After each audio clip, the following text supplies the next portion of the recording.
This week, we learned more about the death of a mom from the Sedate area. The autopsy of Suzanne Morphew, released yesterday, says her death is homicide. The report found 3 drugs in her bones, some sedatives and a tranquilizer. So for more context on these drugs, we're going to talk with our 9 health expert, Dr. Payal Kohli.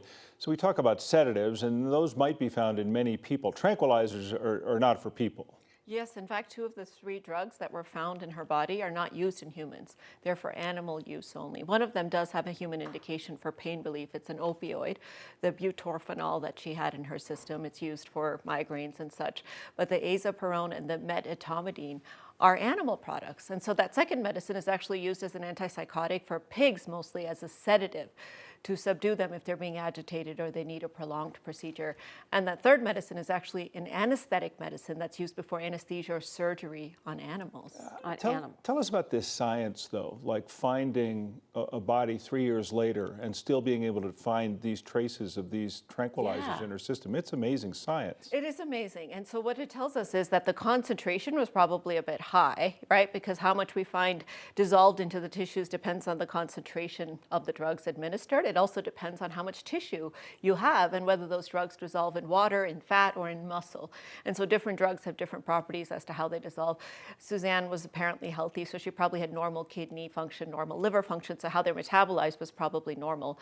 But it's plausible that these could have been in high concentrations in a small woman, and that's one of the reasons we're still finding it in her tissues many years later. That was the thing I was going to ask, like in her bones, though. Is that common? I mean, we hear about toxicology reports sometimes, and when you hear about autopsy reports, that's such a huge factor in the criminal process itself. But what does it mean when it's in your bones? Well, it's very different for a human who's alive with the circulation, right, where the blood is being circulated to the organs that expel it, like the kidneys and the liver, as opposed to someone who dies. So when you administer a medication to somebody and their circulation stops when they die, it basically sticks in the tissues because it's no longer kind of moving. Oh, I get it. Yeah. So these tranquilizers, obviously, there's no common usage that you've described for people. So this really does point towards, I mean, I know you're not a forensic pathologist, but that's what points you towards foul play. Well, to me, this was really alarming because 2 of the 3 don't have human use.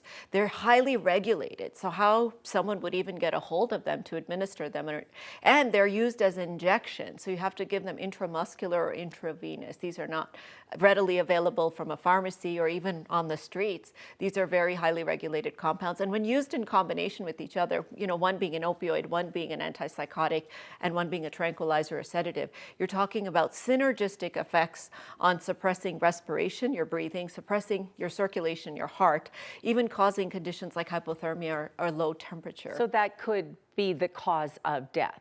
Certainly. In and of themselves, these drugs can induce a general anesthesia state, and if somebody's not supported during general anesthesia, that in and of itself could have been a cause of death without necessarily something else happening after. You're also not a veterinarian. Are these used to sedate animals for surgery, or would that be their actual use? Yes, yes. So one of them is a analgesic. It's for pain relief and for sedation during surgery. One is an antipsychotic if the animal is being very agitated, if they need a procedure and you need to calm them down, or if they're getting delirious. Do you know it's cows, dogs? Do you know who? Pigs, large animals, horses, pigs. You're talking about zoo animals. You're not talking about small human beings. In fact, we don't even necessarily know what the effects of these are on humans because we haven't studied them.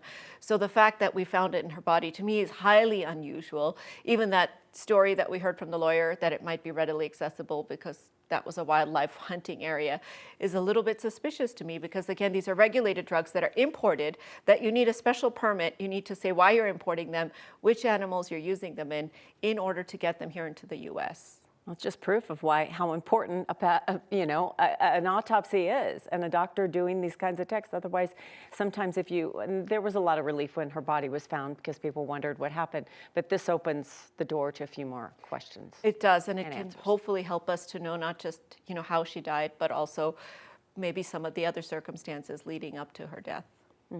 Okay, thank you, Dr.